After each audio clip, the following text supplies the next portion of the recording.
Hello guys, welcome back to my channel. কেমন আছো তোমরা সবাই? আশা করছি তোমরা সবাই খুব ভালো আছো। আমিও ভীষণই ভালো আছি। তোমাদের জন্য আরও একটা নতুন ভ্লগ নিয়ে আমি চলে এসেছি। জানি অনেক দিন পর আমি একটা ভ্লগ ছাড়ছি এখন। তো মোটামুটি আমার না 1 মাস হতে চললো, আমি ভ্লগ বা কোনো ভিডিও আমার দেওয়া হয়নি। কোনো ভিডিও বানাবো বা সেই ভিডিওটা আমি এডিট করব, বা এই যে এনার্জিটা আমার একদমই সত্যি কথা বলতে হয়ে উঠছিল না। তার মধ্যে আমাদের ফ্যামিলির একজনের ভীষণই শরীর খারাপ, তো তোমরা প্লিজ প্রে করবে যেন ও খুব তাড়াতাড়ি সুস্থ হয়ে যায়।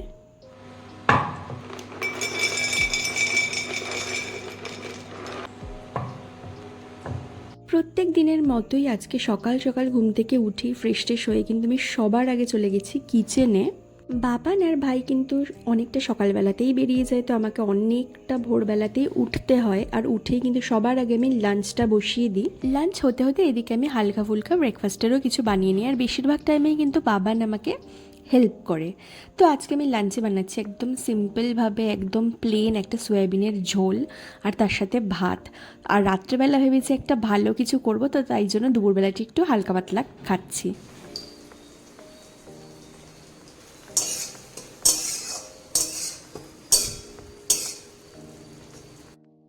আচ্ছা, তোমাদেরকে না আমি একটা ছোট্ট কথা আমি শেয়ার করতে চাই। যারা তোমরা নতুন চাকরিতে জয়েন করেছো বা ফ্রেশার বা ট্রেনি, চাকরি সূত্রে তোমাদেরকে অনেকে ডিমোটিভেট করতে আসবে।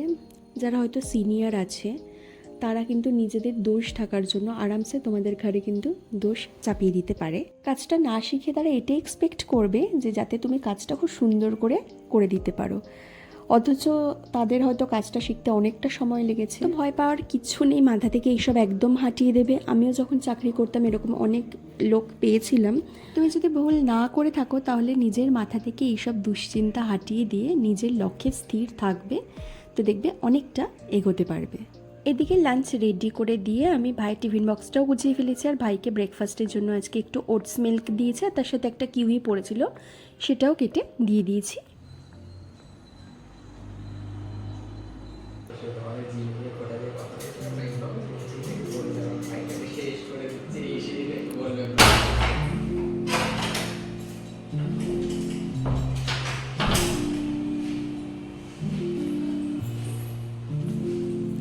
টাটা ভাই, সাবধানে যাস, তাড়াতাড়ি আসিস।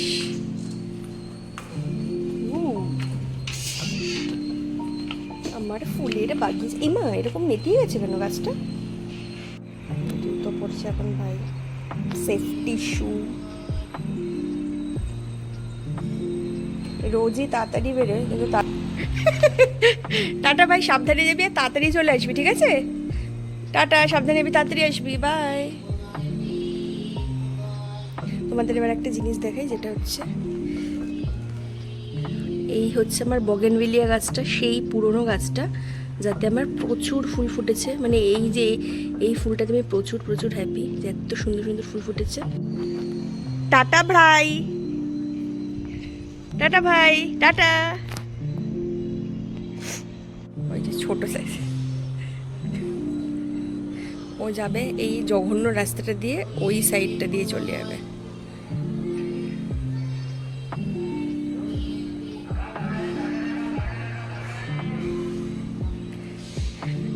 সবার ভয়েস এখানে, সব ফেরিওয়ালাদের আওয়াজ একই রকমের সব। এই যে লোকটা যাচ্ছে এর আওয়াজও সেম, আমাদের ওখানকার মতো, কলকাতার মতো। ভাইয়ের মুন্ডুটা এবার তোমরা ছোট্ট করে দেখতে পারবে, এই ঘুরেছে। টাটা। এই আমার ছোট্ট গাছে বগেনভিলিয়া হয়েছে অনেকগুলো, আমি তো ভীষণই হ্যাপি। এই ছোট্ট ছোট্ট ছিল, এর মধ্যে এতগুলো ফুটেছে। গাছটা খুবই ছোট ছিল, আর জল দিইনি বলে গাছটা এখন যাই হোক নেতিয়ে গেছে, কালকে জল দিইনি। আর এই যে একটা গাছ আছে, এটা আমি না রাস্তা থেকে কুড়িয়ে নিয়ে এসেছিলাম। আর এই দেখো, এই 9 o'clock, যেটা ওই কী বলে, এটা পর্তুলিকা বলে মনে হয়। তো এই গাছটাও কিন্তু আমি রাস্তা থেকেই কুড়িয়ে নিয়ে এসেছিলাম, আর আজকে প্রচুর ফুল ফুটেছে। দেখো অনেকটা গাছ আছে যেটা মা আমাকে দানা দিয়ে, না সরি, এটা বাবার নিয়ে এসেছিলো এই দানাটা। আর এই হচ্ছে মা সেই করবি গাছ কিনে দিয়েছিল, এটা হচ্ছে আজকে করবী ফুলও ফুটেছে, খুবই মানে ভালো একটা দিন যে একটা ফুল ফুটেছে। আর এইটা হচ্ছে মা। Thank you. তো বাবানের তো অনেক দিন ধরে ঝাল সুজি খাওয়ার ভীষণই ইচ্ছা হচ্ছিল, তো বাবান তো আবার নিজে আজকে সকালবেলা একটুখানি ঝাল সুজি বানালো।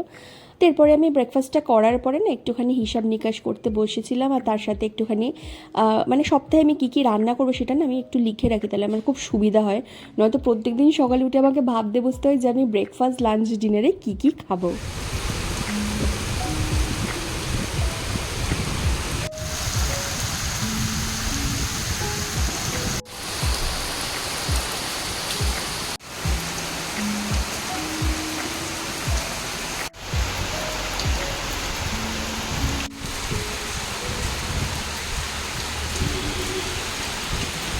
হঠাৎ করেই দেখছি আকাশ মেঘ করে ভীষণই ঝড় দিয়ে একটা বৃষ্টি পড়ছে। আমি তো ভীষণই খুশি হয়ে গিয়েছিলাম, কারণ বিগত অনেক দিন ধরে না বৃষ্টি টিষ্টি হচ্ছিল। সকাল সকাল তোমরা দেখলে না কি সুন্দর রোদ উঠেছিল, আর এই সুন্দর রোদ দেখেই না আমি না অনেক জামা কাপড় কেচে ফেলেছি।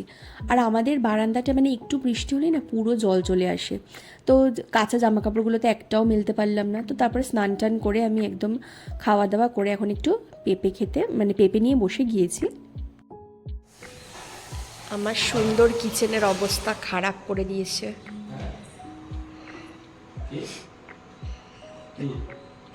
আমি বলছি আমার সুন্দর কিচেনের অবস্থা খারাপ করে দিয়েছে। পুরো কিচেন এখন লন্ড ভন্ড করে। ভাই এখন কি বানালি ভাই? কফি। পুরো কিচেন লন্ড ভন্ড করা, যাই হোক করেছে, এটাই হচ্ছে ভালো। থ্যাঙ্কস। টমি কেন কি হয়েছে? আপনার 500 টাকার হিসেবটা লাগাইনি। 40 টাকা নিয়েছিল মানে অটোতে। হ্যাঁ, হঠাৎ করে 10 টাকা চেয়েছে, আমি 100 টাকার খুচরো নেবো বলে 10 টাকা আছে। আমি হ্যাঁ আছে না, অতটা আমি দেন দিইনি। বেরিয়ে যাওয়ার পর আরে উল্টা 60 টাকা নিয়ে নিল, আমাদের 50 টাকা দিয়ে পালিয়েছি। ইয়ে আমার জন্য গাছ নিয়ে এসছে, আবার একটা বিশাল বড় টব নিয়ে এসছে। গাছটা একটু দেখাই।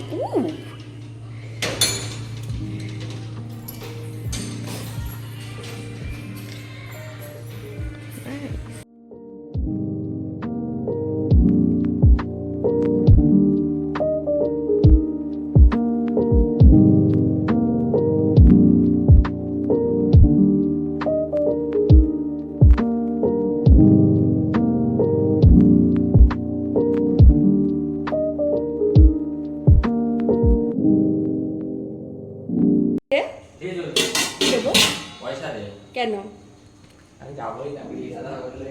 কোথায় যাবি তুই? আমি জানি না।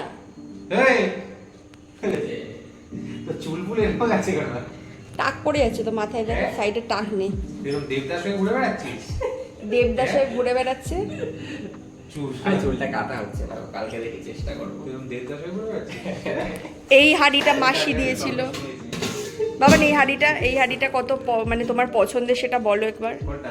এই হাঁড়িটা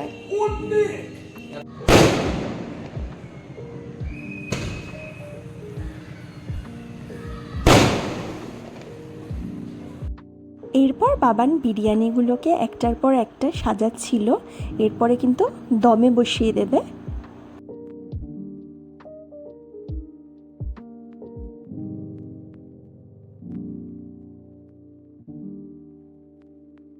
কালকে রাতে আর শ্যুট করা হয়ে ওঠেনি, কারণ ভ্লগের শুরুতে যে তোমাদেরকে বলেছিলাম যে আমাদের ফ্যামিলির একজনের খুবই শরীর খারাপ, তো তার শরীর খারাপটা আরও বেশি হয়ে গেছে, তো তাই জন্য বাবানকে আজকে চলে যেতে হচ্ছে, মানে কলকাতায় চলে যাচ্ছে। তো যাই হোক সকাল সকাল উঠি সমস্ত ব্যাগপত্র তাড়াহুড়ো করে গুছিয়ে তারপরে বাবান বেরিয়ে চলে গেল। তো তোমরা প্লিজ একটু প্রে করবে যাতে আমাদের ছোট্ট পুচকেটা যাতে খুব তাড়াতাড়ি সুস্থ হয়ে যায়। তো আজকের ভিডিওটা আমি এই পর্যন্তই রাখছি। তোমাদের যদি ভিডিওটা ভালো লেগে থাকে তাহলে লাইক, কমেন্ট এবং সাবস্ক্রাইব করতে একদম ভুলবে না। দেখা হবে পরের ভিডিও।